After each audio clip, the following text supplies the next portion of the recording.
जय हिंद दोस्तों हम सबको पता है कि यूपीएससी एग्जाम दुनिया के सबसे टफेस्ट एग्जाम में से एक है और इसको क्वालिफाई करना कोई आसान बात नहीं है। पर क्या आपको इसके पीछे का कारण पता है? आपको ये पता है कि आखिर क्यों ये एग्जाम इतना टफ है?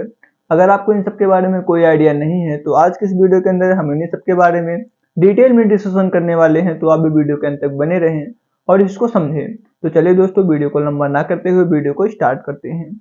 तो दोस्तों, इसके पीछे कई कारण हैं। ये एग्जाम इतना टफ है, इसके पीछे कई कारण हैं। जैसे कि कुछ कारण आज के इस वीडियो के अंदर हम डिस्कस करेंगे। सबसे पहला और सबसे प्रमुख कारण जो है वो है इस एग्जाम का सिलेबस। क्योंकि इस एग्जाम का जो सिलेबस है वो बहुत बड़ा है। अगर आप चाहें कि आप इस एग्जाम के सिलेबस को पूरा कवर कर लें तो ऐसा नहीं हो सकता है। आप पूरा प्रयत्न करेंगे इस एग्जाम के सिलेबस को कवर करने का, फिर भी आपसे कोई ना कोई पार्ट मिस हो जाएगा। तो इस एग्जाम का सिलेबस बहुत बड़ा है, इसलिए इस एग्जाम को क्वालिफाई करना काफी टफ हो जाता है। दूसरा है एग्जाम पैटर्न। एग्जाम पैटर्न का मतलब क्या हुआ? 3 फेज में एग्जाम कंडक्ट होता है। पहला होता है प्रीलिम्स, दूसरा होता है मेंस और तीसरा होता है इंटरव्यू। प्रीलिम्स के अंदर 2 पेपर आपको देने होते हैं, जीएस पेपर 1 के और सी साइट के।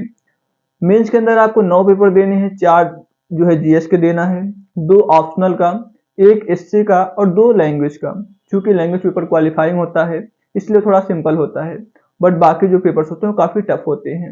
और लास्ट में आपको इंटरव्यू देना होता है। तो 3 फेज में आपको एग्जाम देना है, पहला प्रीलिम्स, दूसरा मेंस और तीसरा इंटरव्यू, और तीनों ही काफी टफ है।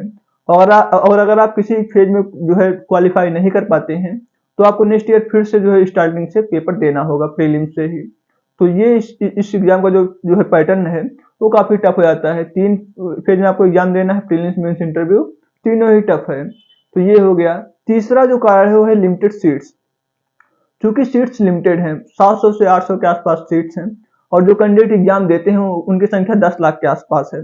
मतलब 10 लाख के आसपास एग्जाम देने वालों की संख्या है और सीट्स लगभग 700 से 800 के आसपास होती हैं। मतलब 1000 से कम सीट्स आपको देखने को मिलती हैं।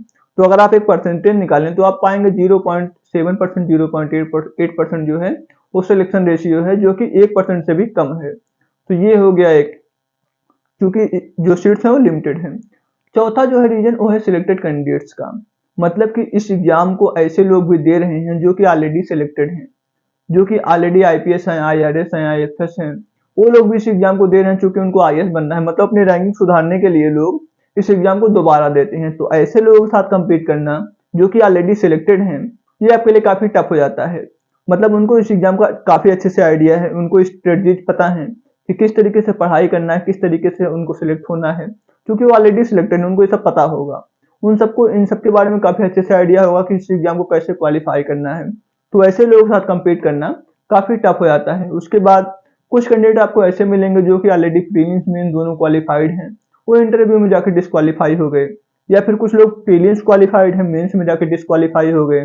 तो ऐसे लोग के साथ compete करना जो कि ऑलरेडी 1-2 फेज सिलेक्ट कर चुके हैं, उन लोग के साथ जो है compete करना काफी टफ हो जाता है। तो यहाँ पे आपने पाया कि कुछ कैंडिडेट ऐसे हैं जो कि सिलेक्टेड हैं, वो भी पेपर दे रहे हैं।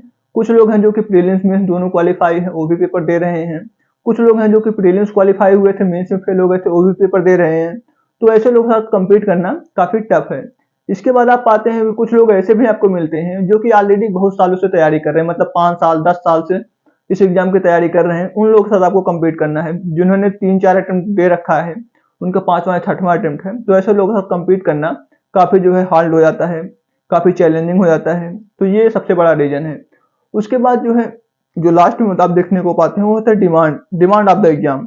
मतलब इस एग्जाम का कुछ ऐसा डिमांड ही है कि अगर आप पूरा सिलेबस पढ़ लें फिर भी कहीं से और से क्वेश्चन पूछ लेता है। मतलब आप ये एक्सपेक्ट नहीं कर सकते हैं कि कहाँ से क्वेश्चन पूछेगा। क्वेश्चन कहीं से भी पूछा जा सकता है क्योंकि यूपीएससी अनएक्सपेक्टेड होता है। यूपीएससी में एग्जाम जो एग्जाम है ये अनएक्सपेक्टेड है। कहीं से आपको क्वेश्चन देखने को मिल जाएगा, आप सोच रहे हैं कि इस सिलेबस को हमने अच्छे से पढ़ा हुआ है, इस टॉपिक को अच्छे से पढ़ा हुआ है, उसके अंदर कहीं से क्वेश्चन पूछ लेगा जो आप नहीं पढ़े रहेंगे। तो ऐसा भी देखने को मिलता है। तो ये कुछ अहम कारण थे जिनकी वजह से ये एग्जाम काफी चैलेंजिंग हो जाता है। अगर हम ये बात करें कि जो लोग ऑलरेडी सिलेक्टेड हैं या फिर जिन्होंने एक बार प्रीलिम्स में क्वालिफाई कर रखा है, उन लोग के साथ अगर आपका कंपटीशन, तो आप कैसे अपना बेहतर प्रदर्शन दे सकते हैं।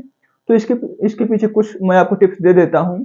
आप उसके लिए क्या करिएगा, जो भी सिलेबस आप पढ़ रहे हैं, जो भी टॉपिक पढ़ रहे हैं, उसको अच्छे से पढ़िए। उसके बाद उसी वक्त आप जो है प्रीवियस ईयर जो क्वेश्चन पेपर पूछा गया है, प्रीवियस ईयर जो क्वेश्चन पूछा गया है, आप उससे जो है देखिएगा आप उसको कर पा रहे हैं कि नहीं कर पा रहे हैं। मतलब प्रीवियस ईयर क्वेश्चन जो है आप कीजिए कम से कम 20 साल 30 साल का, ये आप करिए। मेंस के लिए आप कम से कम डेली जो है 5 से 7 जो है आंसर राइटिंग कीजिए, और जो आप टॉपिक को अच्छे से पढ़िए। ये आप कुछ चीजें कर सकते हैं जिसके चलते आप जो है उन लोगों के साथ कम्पीट कर पाए और आप अपना जो है सिलेक्शन जो है ले पाए। तो आपने देखा यहाँ पे कुछ जो है रीजन मैंने आपको बताया कि यूपीएससी एग्जाम इतना टफ क्यों है, इसके पीछे कुछ कारण जो मैंने आपको बता दिया है। तो उम्मीद करता हूँ कि आपको ये जो कारण है समझ में आया होगा कि क्यों यूपीएससी एग्जाम इतना टफ है। साथ ही साथ आप कमेंट बॉक्स में ये बताएं कि आपको वीडियो कैसी लगी। वीडियो अच्छी लगी तो लाइक कर दें, चैनल पर नए थे तो सब्सक्राइब कर। दोस्तों आज की इस वीडियो में इतना ही था, मिलते हैं नेक्स्ट वीडियो में, तब तक के लिए धन्यवाद।